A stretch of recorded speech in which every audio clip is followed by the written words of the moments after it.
On va introduire la dame du soir, Madame Nana de Bukotano, DJ Otoni, DJ Karnama Kisaldu, Mandira Purinyaki Kelamanton.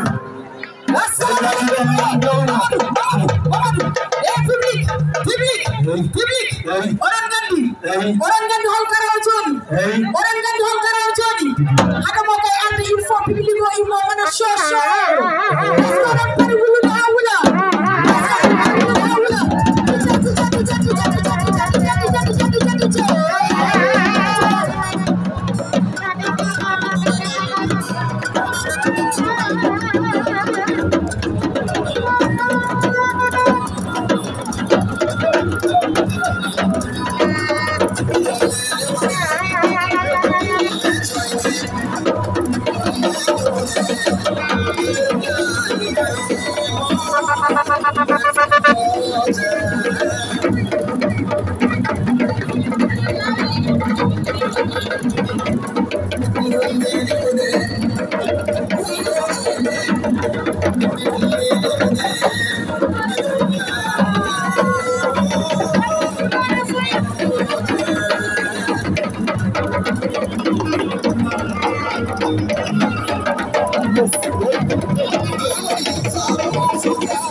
Orang ganti hal na hawa joni tegu mamana ngana ngarchana sandu futa kata punyanyalwa orang ganti hal na hawa joni mbaka befolu duhaba orang ganti hal na hawa joni on hitaka hawo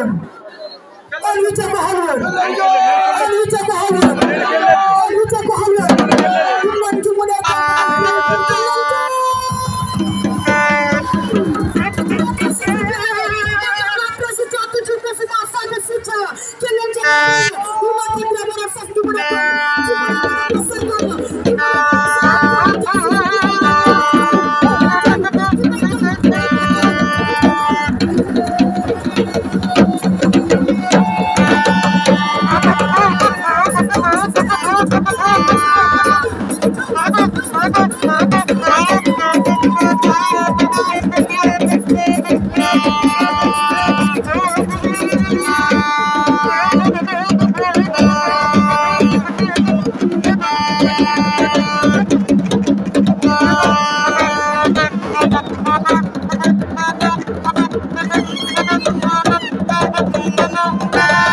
Salmini on kadi mi jaagi on yabuye woni fof ne andi mino ɗeɗo balɗe tan gandi ɓiɓɓe fuurankoɓe ko dariɓe ɓe danaki jamma ɓe danaki ñalawma ɓe joɗaki subaka ɓe joɗaki kiwiri donc ɗon kaɗen fuɗɗade discours alay sago mi salmina on mi jarno on debbo hen noon e gorko suka o e mawɗo onon fof on gaddi soutien mon mi yii donde mon Allah jarama on jarama mi yetta Allah e nelaɗo mum mi yetta jinnaɓam nene e baba saabu kala ko dañmi hande ko kamɓe goni sababu o donc mi yetti Allah mi yettiɓe caggal nde jettumeɓe mi yetta sernaɓe men hilifaɓe men diine e hilifaɓe men aada mi salmini joom wuuro wojju e joom wuuro weli ngara mi ñaguimeɓe yafuya so tawi holko dille wuuro he yoɓe gandu ko min woni sababu o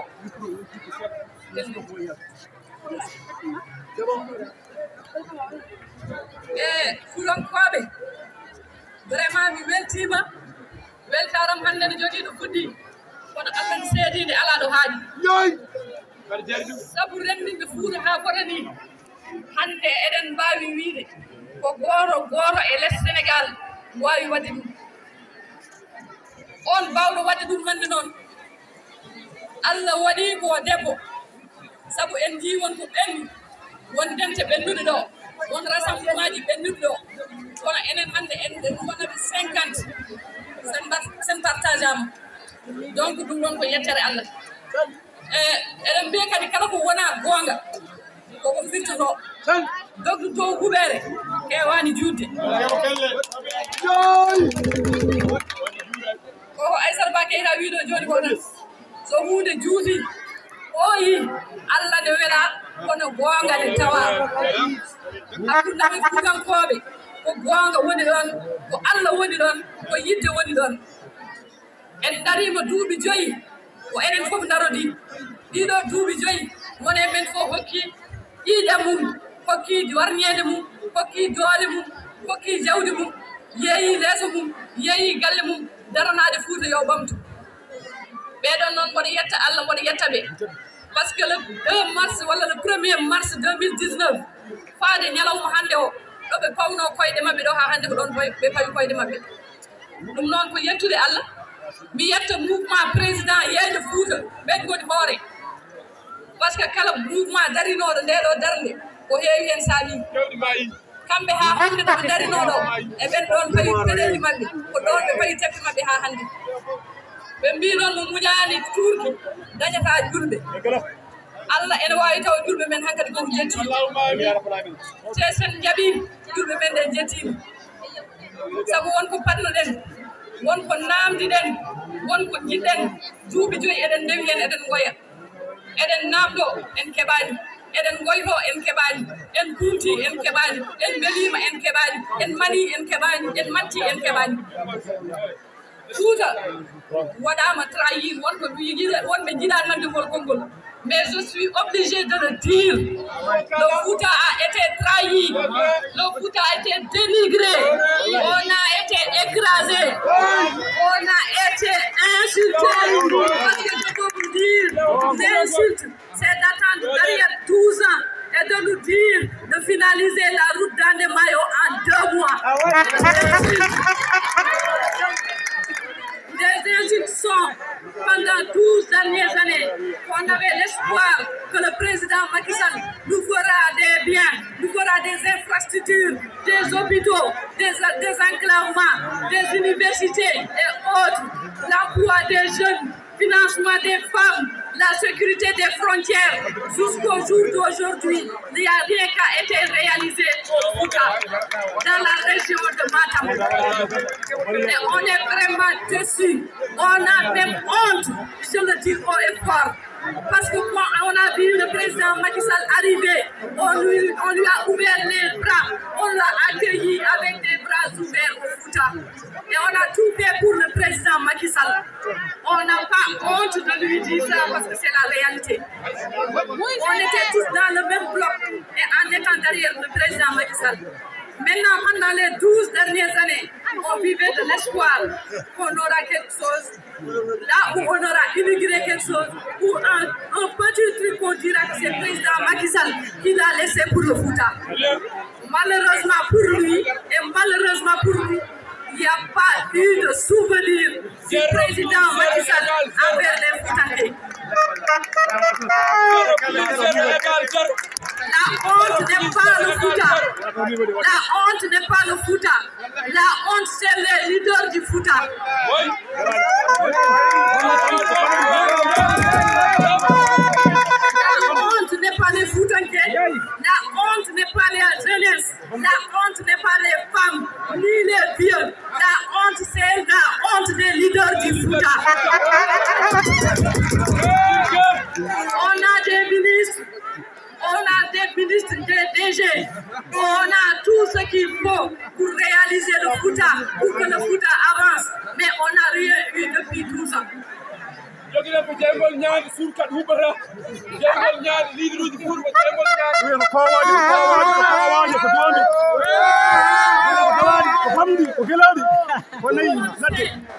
on parle de l'agriculture, c'est le Fouta, c'est le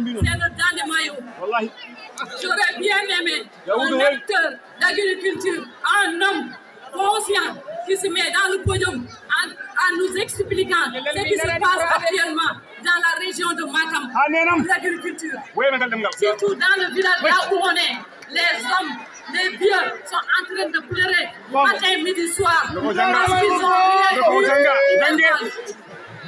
C'est triste. J'aurais bien aimé que quelqu'un vienne expliquer. Ça sera un plaisir pour moi. S'il y a un vieux ou une maman qui est là qui peut nous expliquer ça, je serai... Papa, sama camarade, il faut bien t'expliquer. Papa, sur la piste, s'il vous plaît. Et je pense que la jeunesse, c'est pas que je pense, c'est que je suis convaincue que la jeunesse du Fouta, est réveillée et consciente actuellement là où on parle. On sait ce qu'on veut, qu'est-ce qui nous fait avancer, comment avancer et qu'est-ce qu'il faut faire pour avancer. Donc ça, je dis Alhamdulillah Rabbil Alamin parce que c'était ma bataille pendant 5 ans. Machallah, le Fouta peut aujourd'hui regarder le gouvernement des dernières 12 années, yeux dans les yeux.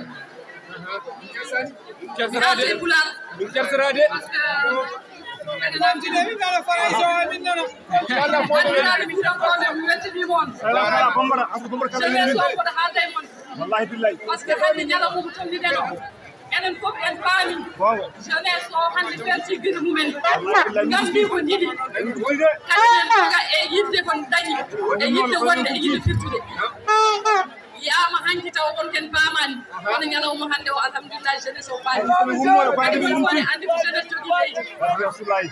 won kon goytiɓe ɗo noon so tawi won babiraɗo guijilon naji jiɗɗo hokkede micro waɗa expliqué ko kewi e nder guijilon ko hande par ce que guijilon hay goto remani e nder guijilon koye guijilon gonɗen ko ɗum tagi mboɗo haala d' accord won ƴettuno volontaire haala hen kalbi noon ko région de Matam hande koye guijilon gonɗen ɗum tagi mboɗo haala guijilon saden ko noon wuduru ko noon aali wuri ko noon heeɗede ko noon downu ko noon ha yetti dande maayo fuɗɗi haala dande maayo haali ala coñowo hikka sa fuɗɗi ma waɗa e babbu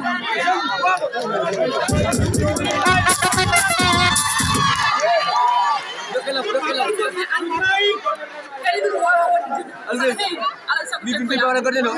lama kamar hari ni dah lah.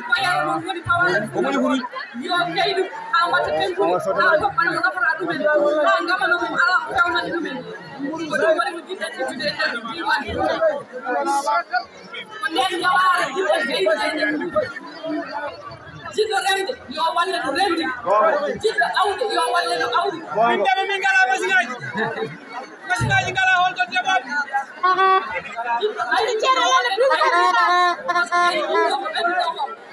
gay ngandam yelbi ngandam edi gita Nigeria on fuga ke baawu ni wala ma nak yoni ayan masinaji ngari angre ari ngala hudda no gouverneur ko haddo mudire a élection yonta wadire dum commercialisé be jodinma egere be jodinma chakman be jodinma bidon gasoil ko mi shala en biya be jet en jaban abay min ngala hen min ngi gouverneur alu ministre de l'agriculture ko non di gouverneur koy gawon ko windu machine aji ko hadi di bare distribution wallahi gouverneur ko jaabi gouverneur be mbada demande be tote machine aji hay go golno neddo wadi so demande machine aji taw anda machine aji nan non nange yorata holla ha ko be nana dum be ministre de l'agriculture nelti machine aji kono non gouverneur ngado wonti fuura ko be woni be namdaki o yeyi woni ko jogi no rewrata ko fina ko campagne o yonta kala maire sorte machine de wada subventionné bâtiment kala no woni usara min leydi kala maire waawa sodde hen machine aji funtira diwan dum wiya ɗiɗo machine aji min sodana ɗum taw état namdino ɗiɗon machine aji o fuura ko be kotte ɗiɗo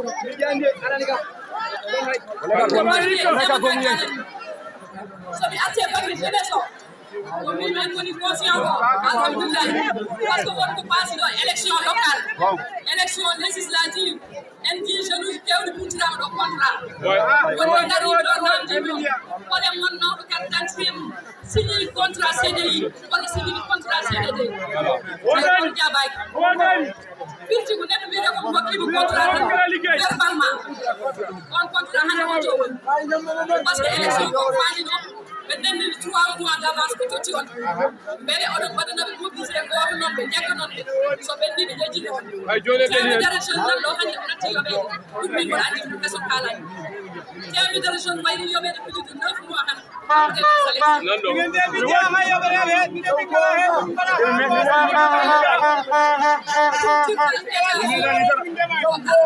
mbiyaɓe mbaɗani wonde contrat de travail tawa aliyani andoidal seeɗaki enen fo en ɗiɗo formation ngaji ɗi gadde wiye waɗata koɓe ballodiri waɗata rewde waɗanama formation ngaji so ballodiri walla yettere suuɗi ko ɗum woni contrat ji mbaɗon diplôme 2 jours keɓa diplôme formation so neɗɗo ala suivi wala kon hande ala suivi ala matériel kasi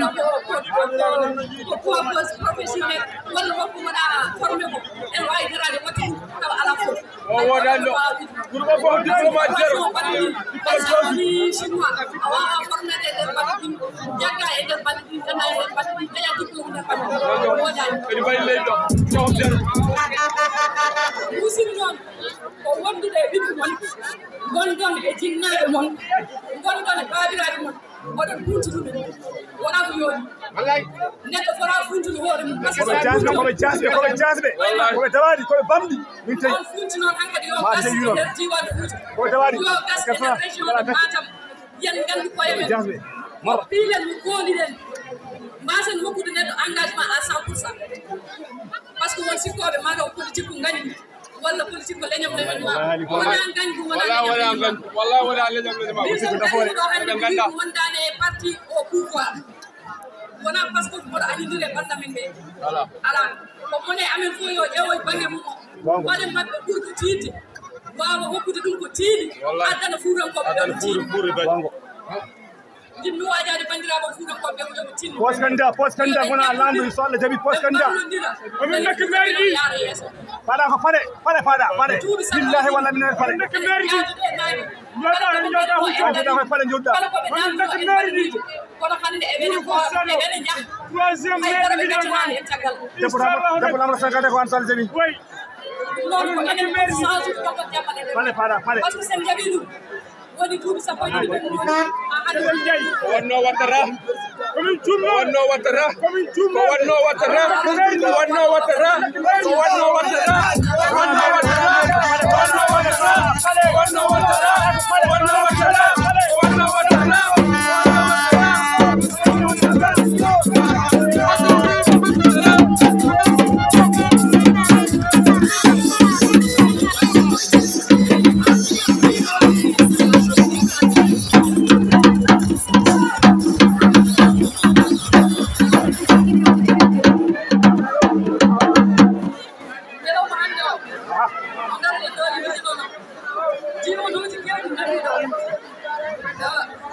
commune kewɗi nan hande ɗiɗon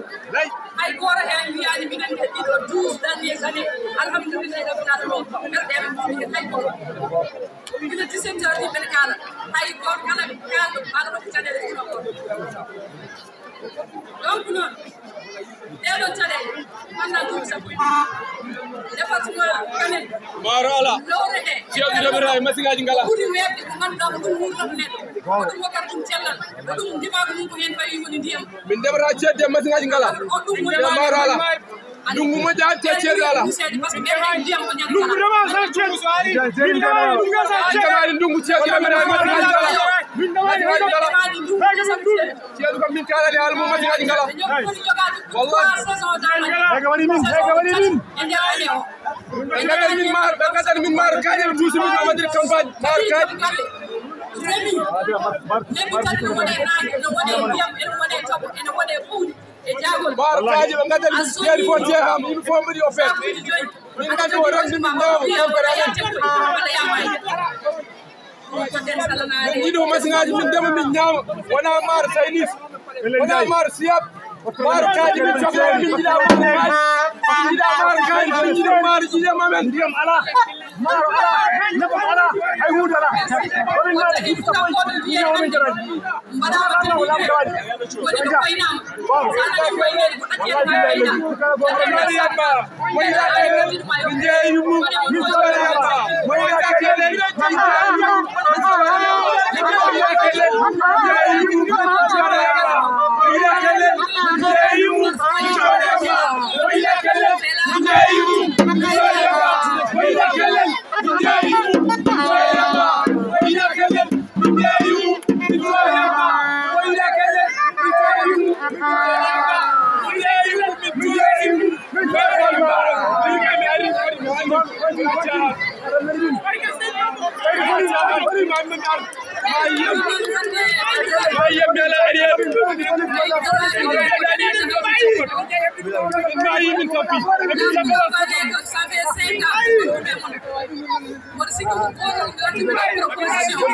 mboɗo jogii balle balleteeɗe goto men wiide on won balle ɗe jiɗmi addude ɗo e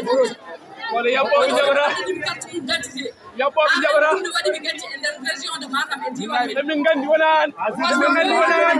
wona e mami min gandi wona an o yabboɓe asa ha ɓuɓɓo ha luggiɗi ko mbaɗe min gandi wona emin gandi jotiri mi yaɓude ɗo emin gandi ɓe nafrani ɗo ɓe jiiɗa addo wona an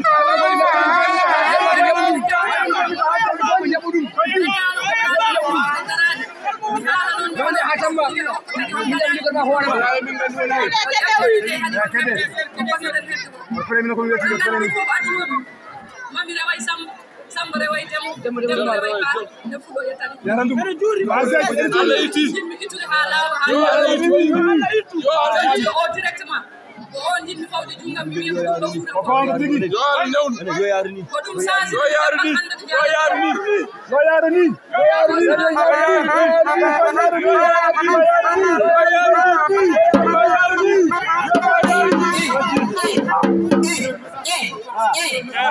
Bade sesa jingle ko herjeya ko jingle lawol gorok set pari parenen wona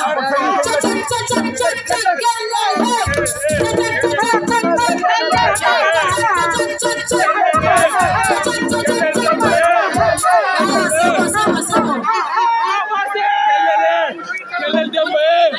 wan mimbi kelel dembe mimbi kelele kelel dembe wan mimbi kelel dembe kelele kelel dembe wan mimbi kelel dembe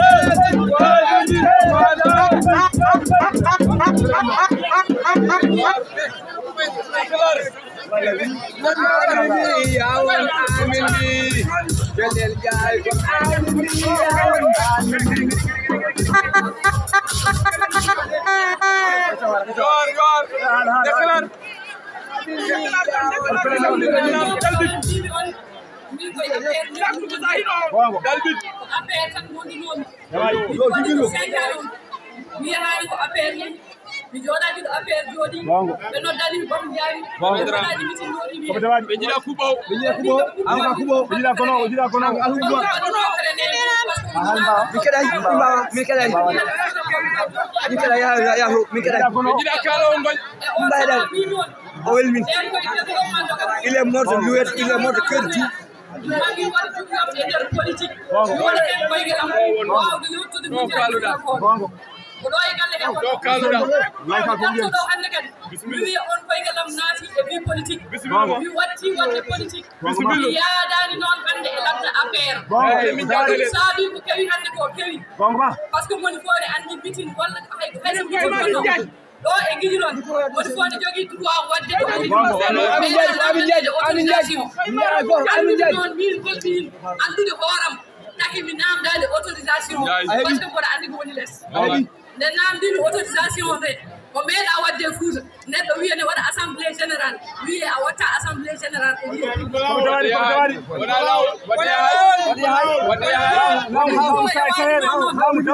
ko gonga duusi kam metti kam kono luwa ko luwa ko e wi ko ɗum tan ndede wallahi billahi ɗum waɗi nde noon alhamdulillah vigilance wona ko woyno waɗe wona woni ko waɗe wona woyno waɗe dañiɗo noddude noddi bandiraɓe kam nootima ɓe nootima kadi en force fuutankoɓe so hay ko yimɓe ko hannde ɓe fuutankoɓe caasi koye ma yiya de hannde noon mi changi jabbal politique ko ɗon gatti yadude affaire ay mine min jaadani makko yaadani hannde e affaire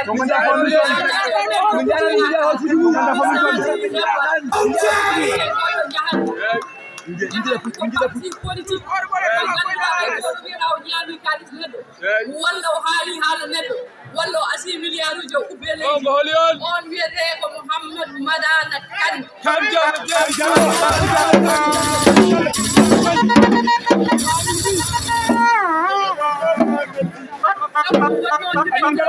islamique ɗo e Sénégal banque islamique international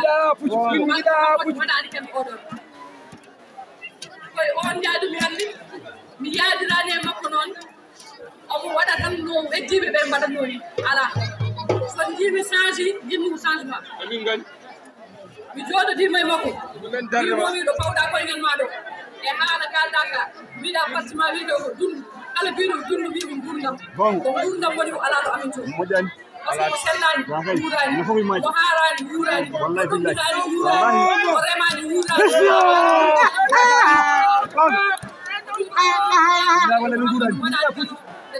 أنا هذا أصلا مجمع خد هذه قد فينا هذه دمنا أنا بدي دوما ولا عندي ولا بارتي ولا فوتان بدي دوما والله لأنه ده بدي لي بدي راه فورا من غري كم عندي كتير بدي بدي نور ما فور نور ما جابوا بيجال كلا جاد يا بيسون كلا وقت دوما فوفر la foire tout le monde avec toi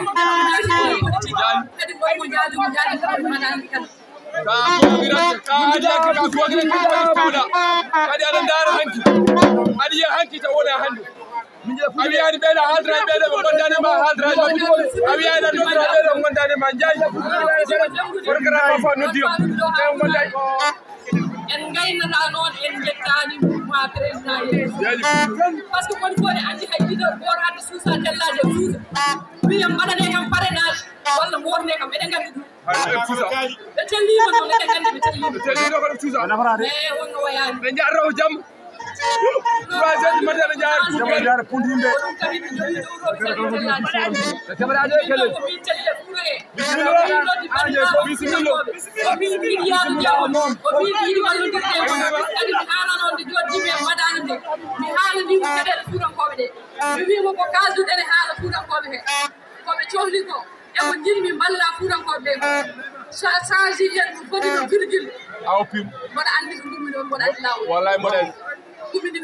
awadi jikuma nabi awadi jikuma metino taw jiku bon jikuma bonani njay ko sokla fami ko sokla din kari nan gondo jaram ay forma bi joftore kam fo turam yambal kam fo biskelu mabbe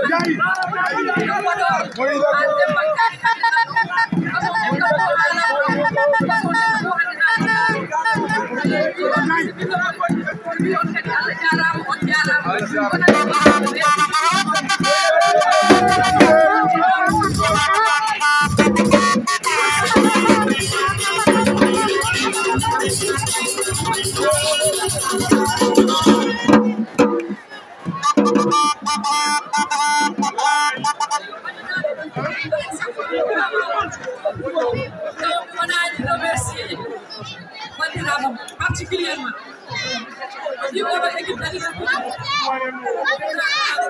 nabaajinaɓe maɗaɓnaɓe ordinaɓe boyinajinaɓe walelnaɓe kala jotnaɓe serminaɓe yasinnaɓe wawaɓe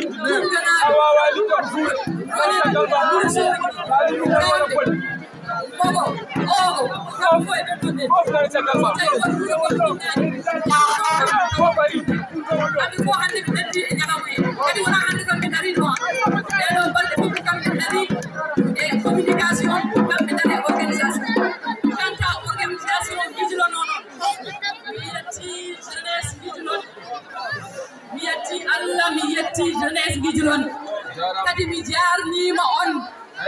Ni on net towar ko jeyaɗo premier tourna mandi dum Muhammad Hunare ko hono ni wano Hunare ndaɓe debbi kam teddi en jeeɗi no en hande noon ɗum watti ko e jijinon naaɓe kolli on koye mumen jeunesse o ɗe balɗe sappo hande ɓe ɗanaɓe ɓe ñawani ɓe jarani eɓe darani kala cohluɓe ɗumi kala ko mbimi ko noon mi yetti Allah mi jarni waɗi on remercié